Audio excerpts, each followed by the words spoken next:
हरिओम। मांडुक्योपनिषद नवा मंत्र। जागृतस्थानो वैश्वानरो अकारः प्रथमा मात्रा आप्तेरादिमत्वात् आप्नोति हवै सर्वान् कामानादिश्च भवति य एवं वेद। जिसका जागृत स्थान है वह वैश्वानर व्याप्ति और आदिमत्व के कारण प्रणव की प्रथम मात्रा आकार है। जो इस प्रकार जानता है वह संपूर्ण कामनाओं को प्राप्त कर लेता है और आदि प्रधान होता है। यहाँ अब प्रणव उपासना के बारे ऋषि हमें बता रहे हैं। प्रणव उपासना मतलब ओंकार का जप। ओंकार का जप करते हुए उसमें विश्व, तेजस, प्राज्ञ का ध्यान करना है। इस अद्वैत तत्व का, ब्रह्म तत्व का ज्ञान प्राप्त करने के लिए आकार के उच्चारण के साथ विश्व को छोड़कर तेजस से एक हो जाओ। उकार के उच्चारण के साथ तेजस को छोड़कर प्राज्ञ से एक हो जाओ और मकार के अनुस्वार को ध्वनि समाप्त होने पर अमात्र में, तुरीय में स्थित होकर प्राज्ञ को भी छोड़ दो। इस प्रकार ओंकार के द्वारा ध्यान करो और विचार करो।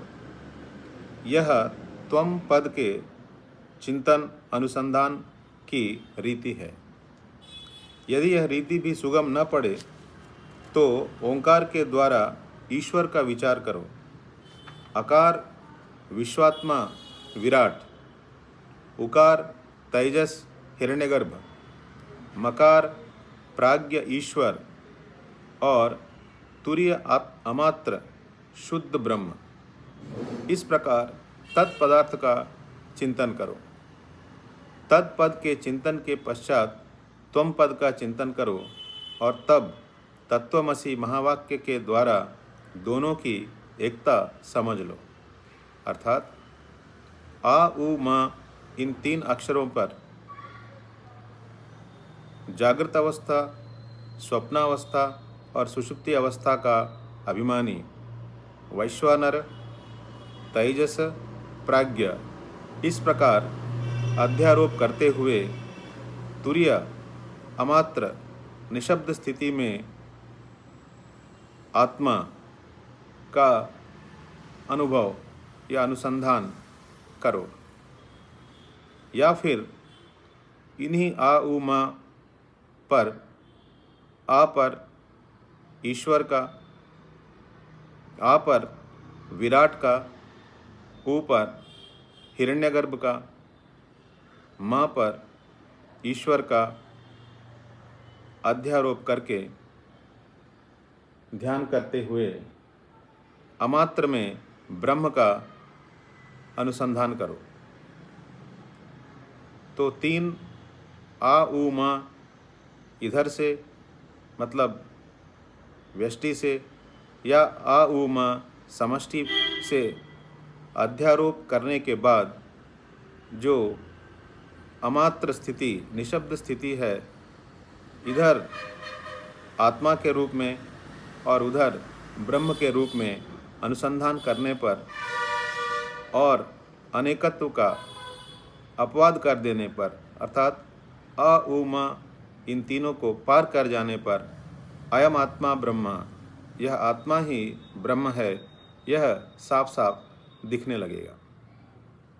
तो इसमें अब इस नवे मंत्र में बताया जा रहा है कि आ को जागृत अवस्था पर अध्यारोपित करने का क्या उद्देश्य है। जागृत स्थानो वैश्वानरो अकारः प्रथमा मात्रा आप्तेरादिमत्वात् वाप्नोति हवै सर्वान् कामान् आदिश्च भवति य एवं वेद। जिसका जागृत स्थान है वह वैश्वानर व्याप्ति और आदिमत्व के कारण प्रणव की प्रथम मात्रा आकार है। जो इस प्रकार जानता है वह संपूर्ण कामनाओं को प्राप्त कर लेता है और आदि प्रधान होता है। अब यहाँ बता रहे हैं कि जागृत अवस्था को आ के साथ क्यों मिलाया गया है, क्यों कोरिलेट किया गया है, और जो ओम के आ शब्द पर ज़्यादा फोकस लगाता है, ज़्यादा ध्यान लगाता है, उसे क्या क्या बेनिफिट मिलेंगे, ये यहाँ बताया गया है। जागृत स्थान वैश्वानर अकार प्रथमा मात्रा। अब अक्षरों में वर्णमाला में आ प्रथम है, वैसे ही जागृत स्वप्न सुषुप्ति में जागृत भी प्रथम अवस्था मानी गई है। तो दोनों प्रथम होने की वजह से आ और जागृत अवस्था को कोरिलेट किया गया है आदिमत्वात्। और दूसरा कारण है व्याप्ति। व्याप्ति का अर्थ है आ सब जगह व्याप्त है। बहुत सारे उच्चारण में आ शब्द थोड़ा सा अंतर के साथ उसके अंदर निहित है, जैसे क, ख, ग, घ, तो सब में आ शब्द लगा हुआ है। इसी तरह हमारे जीवन में ज़्यादातर हम किस अनुभव के पीछे ज़्यादा भागते हैं, या कौन सा अनुभव हमें ज़्यादा सत्य या ज़्यादा व्याप्त या ज़्यादा समय तक हमारे दिमाग में भरा रहता है, वो है जागृत अवस्था। क्योंकि स्वप्नावस्था और सुषुप्ति अवस्था के बारे हम ज़्यादा कुछ ना सोचते हैं ना जानते हैं, बस यही मानकर चलते हैं कि वो अपने आप हो रहे हैं। लेकिन सबके अंदर से हमें कुछ कुछ सीखना है। जैसे कि अब सुषुप्ति अवस्था है, इससे हमें सीखना है कि हमारे अंदर वैराग्य भरा पड़ा है, वरना कितनी भी विषम परिस्थितियां जीवन में आ जाएं, हम ज़रूर थोड़ा सो लेते हैं। नींद हो जाने से फिर हमारे अंदर ताकत आ जाएगी, ऐसा सोचकर। अब नींद की अवस्था में जाना अर्थात सारे जागृत अवस्था को छोड़ना ना। जागृत अवस्थाओं की चिंताओं को बगैर छोड़े कभी किसी को नींद लग सकती है क्या? मतलब जब भी हम नींद में जा रहे हैं, गाढ़ निद्रा में जा रहे हैं, इसका अर्थ है हम संपूर्ण वैराग्य के साथ जागृत अवस्था के वस्तुओं को, व्यक्तियों को, परिस्थितियों को हम छोड़ रहे हैं। अर्थात हर दिन अगर मान लीजिए हम 6 घंटा सोते हैं, तो 6 घंटा हम पूर्ण वैराग्य स्थिति में ही रहते हैं। तो हम क्यों ऐसा न माने कि हमारे अंदर वैराग्य है? अवश्य सबके अंदर वैराग्य है। अगर ये वैराग्य नहीं होता तो कोई इंसान सो नहीं पाता। और साइकोलॉजिस्ट हमें बताते हैं कि कोई अगर 72 घंटा नहीं सोया तो आदमी विक्षिप्त हो जाएगा, उसका मन विक्षिप्त हो जाएगा।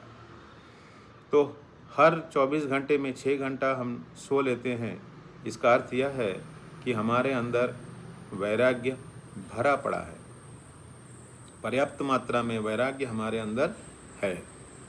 उसी प्रकार जब हम स्वप्नावस्था को लेते हैं तो स्वप्नावस्था से हमें ये समझ लेना चाहिए कि हमारे अंदर कितनी शक्तियां हैं कि हम अपने ही अंदर एक लोक बना लेते हैं, उसमें अपने लिए एक शरीर भी बना लेते हैं और उसके माध्यम से अनेक अनुभव भी प्राप्त कर लेते हैं।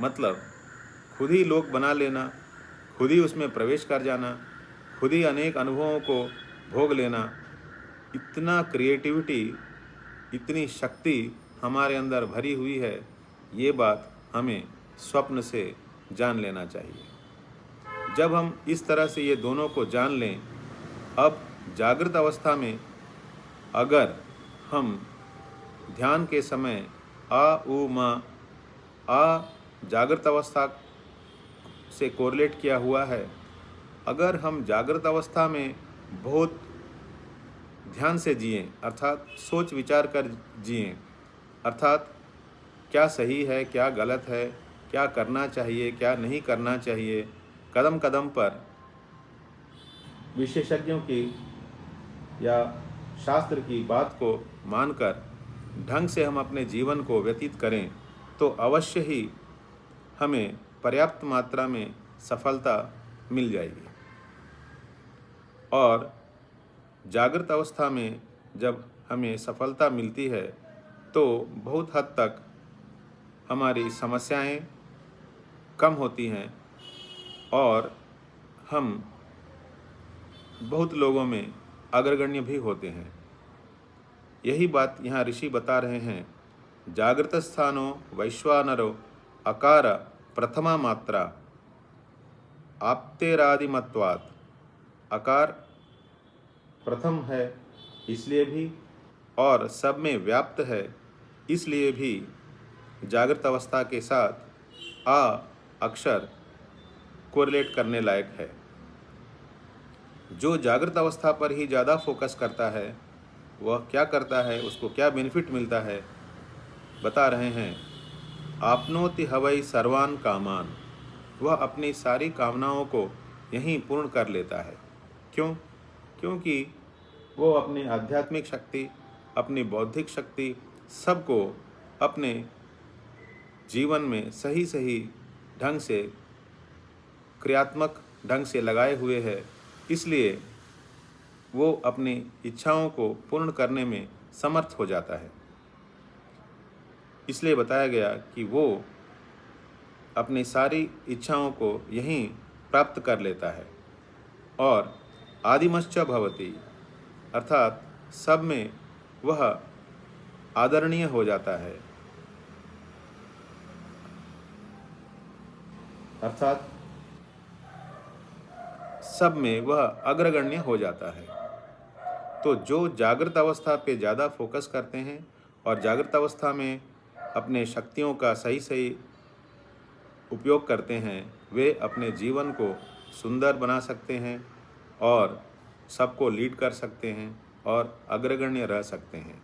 यही इस मंत्र का अर्थ है। जागृत स्थानो वैश्वानरो अकारः प्रथमा मात्रा आप्ते आदिमत्वात् वाप्नोति हवै सर्वान् कामानादिश्च भवति य एवं वेद। हरि ओम्।